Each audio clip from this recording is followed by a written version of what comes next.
Hey everyone! Welcome back to the channel. If you've been scrolling through social media lately, you've probably heard all the buzz about DeepSeek. It's one of the most impressive AI models out there right now, but guess what? You don't need to rely on the cloud or third-party services to use it. Today, I'm going to show you how to run DeepSeek locally on your computer using Ollama. The first thing you need to do is install Ollama. Here's how. Open your browser and head over to ollama.com. Download the installer for your operating system, Windows, macOS, or Linux. They've got you covered.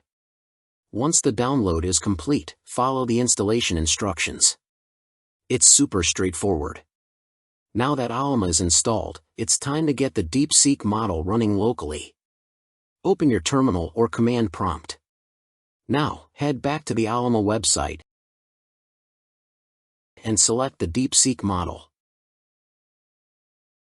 You'll want to choose the parameters that best match your hardware. For instance, if you've got a powerful machine, you can go for the bigger models. Otherwise, choose a smaller one. Once you've chosen the right parameters, copy the command they provide and paste it into the command prompt.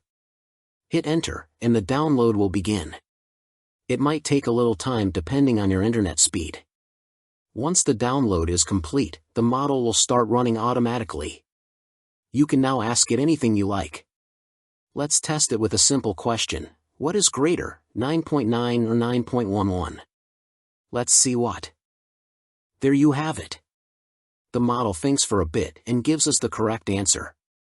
Super simple and easy to use, right? Now, if you ever exit the command prompt and want to run the model again, it's just as simple. Open command prompt and type Ollama run installed model. Then hit enter. This command tells Ollama to run the DeepSeek R1 model with the 1.5 billion parameters version we downloaded earlier. And that's it, you're back in business. And that's how you can run the DeepSeek model locally on your computer using Ollama. If you found this video helpful, don't forget to like, share, and subscribe to the channel for more awesome tech content.